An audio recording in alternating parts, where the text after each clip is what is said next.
देखो, ये हम एक टेबल बनाए हैं मैटलैब यूज करके, जैसे तुम लोग कर रहे थे एंगल के लिए साइन कॉस टैन, वैल्यूज के लिए लॉग लॉग बेस 10, वो सब उसी तरह से एक टेबल बनाए हैं जिसमें पहला कॉलम है फिबोनाची सीक्वेंस का न्यू जो टर्म हम लोग निकाल रहे थे उसका वैल्यू। उसमें हम पहला दो छोड़े हैं 0 और 1, उसके बाद से 1 से शुरू हुआ है, जो पहला न्यू का वैल्यू था वहां से शुरू हुआ है। और नेक्स्ट कॉलम जो है कॉलम 2, उसमें हम न्यू को उससे पिछला टर्म से डिवाइड कर दिए हैं। जैसे पहले अगर न्यू का वैल्यू 1 है तो उससे पहले का दो टर्म्स था 0 और 1, यानी F2 का वैल्यू था 1, उससे डिवाइड किए 1 बाई 1 यानी 1 आया। फिर नेक्स्ट कॉलम से न्यू का वैल्यू है 2, उसका प्रीवियस टर्म है 1, उससे डिवाइड किए तो 2, इस तरह से कंटिन्यू कर रहा है। इसमें अगर देखो तो टर्म्स लगभग 1.6 के आसपास जाके कन्वर्ज कर रहा है। अगर फर्स्ट कॉलम में सबसे लास्ट वाला वैल्यू देखो 1597, तो वहां पे जो रेशियो है न्यू बाई F2 वो है 1.618034, और उसके बाद से हर एक में ये सेम रेशियो रह रहा है। ये रेशियो है क्या, ये याद है क्या कि क्या होता है? कहीं देखे होगे? ये रेशियो एक्चुअली काफी फेमस है, अगर नहीं याद है तो देखते हैं इसको आगे। अच्छा, इसी चीज का हम ग्राफ बनाए मैटलैब से, ये सब तुमको नहीं चाहिए, बस तुम्हारे समझने के लिए। तो एक्स एक्सिस में फिबोनाची सीक्वेंस के टर्म्स हैं और वाई एक्सिस में जो रेशियो निकला। इस तरह का ग्राफ कैसे प्लॉट करोगे वो तुम लोग जानते हो, ऑलरेडी मैटलैब में किए थे। अब यहाँ पे देखो कि ये जो रेशियो है उसके बारे में हमको कुछ पता है या नहीं।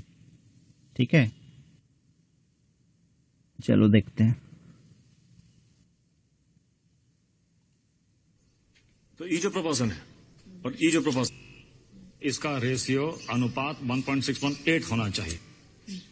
दुनिया में जितना भी ब्यूटी का चीज है ना, फूल पौधा तितली शंख, तो सबका रेशियो ये 1.618, बड़ा फैंटास्टिक चीज है एकदम।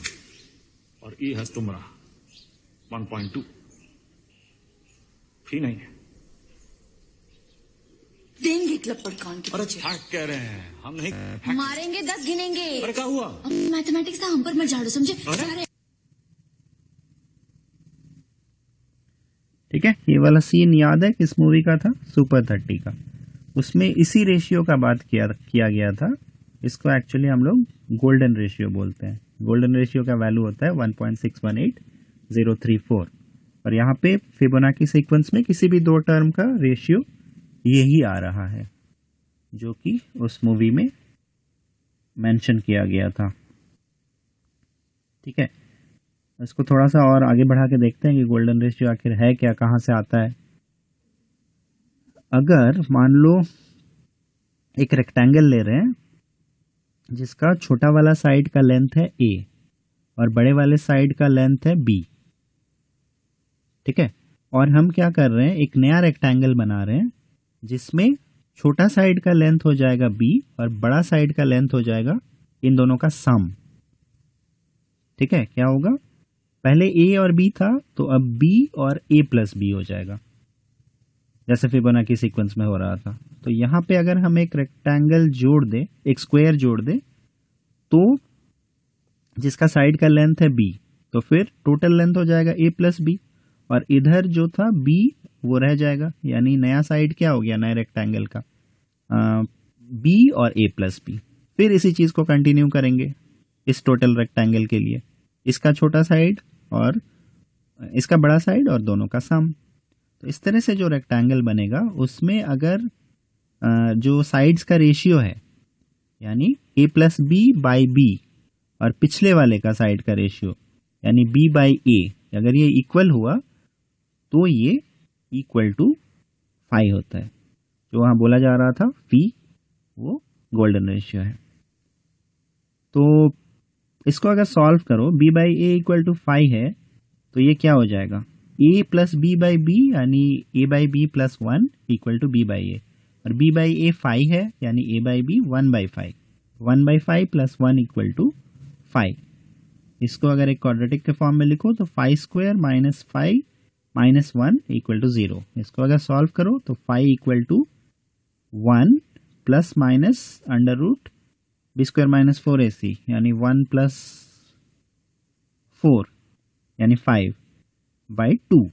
और यहाँ पे एक चीज़ देखो कि 5 जो है वो साइड्स का रेशियो है, यानी पॉजिटिव वाला ही होगा। तो 5 इक्वल टू 1 प्लस रूट 5/2 आ रहा है। एंड 1 प्लस रूट 5/2 का वैल्यू अगर कैलकुलेट करो तो वो तुमको 1.618034 आएगा। ये वहाँ से आ रहा है गोल्डन रेशियो।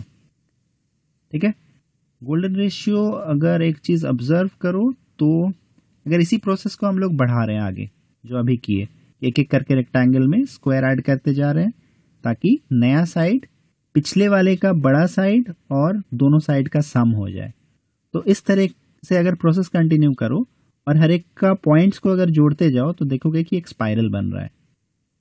ठीक है, अंदर से लेकर स्पाइरल बड़ा होता जा रहा है, बड़ा होता जा रहा है, और एरिया जो है वो भी बड़ा होता जा रहा है।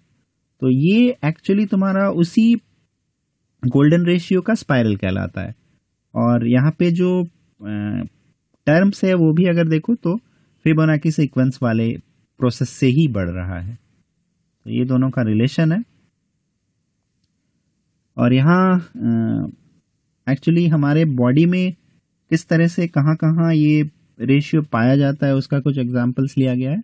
ऊपर देखो ब्लू कलर में स्मॉलर ए लिखा हुआ है और बी लार्जर वाला साइड लिया गया है, और a plus b by b जो है वो 1.618 लिखा गया है, मतलब दोनों का सम बाई बड़ा साइड। तो बाकी सारा नहीं देख के सबसे लास्ट में जो है राइट हैंड कॉर्नर में वहाँ फेस में दिया हुआ है, वहाँ देखो दोनों का सम, यानी हेड के ऊपर से तुम्हारे फोरहेड तक, वो अगर स्मॉलर लेंथ लो तो उस फोरहेड से मतलब तुम्हारे आंख के जस्ट ऊपर से नीचे चिन तक का सम, वो अगर बड़ा साइड लो तो जो रेशियो होगा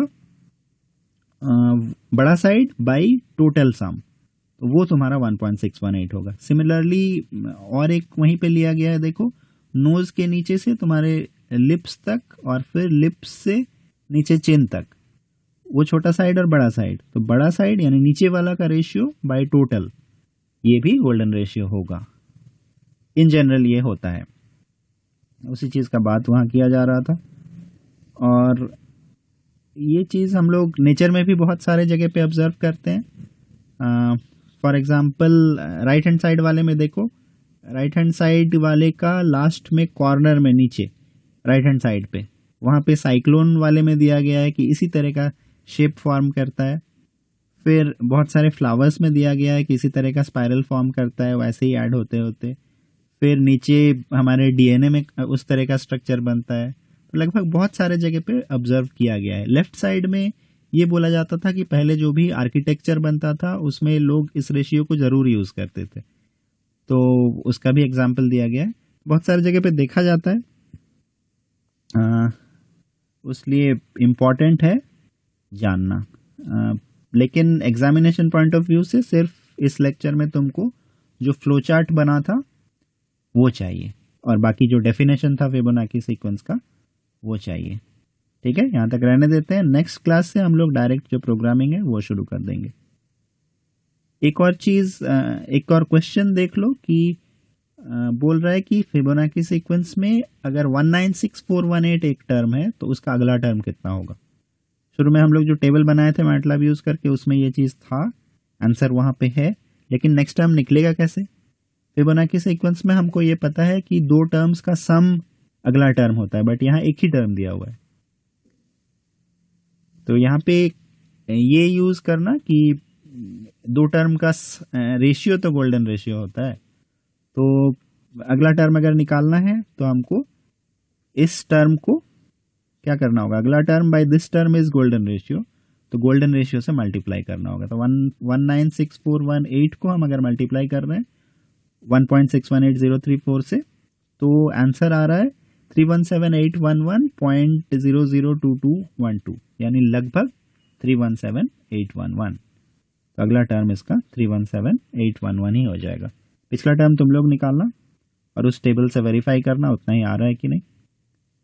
ठीक है, रहने दो यहाँ तक। Thank you.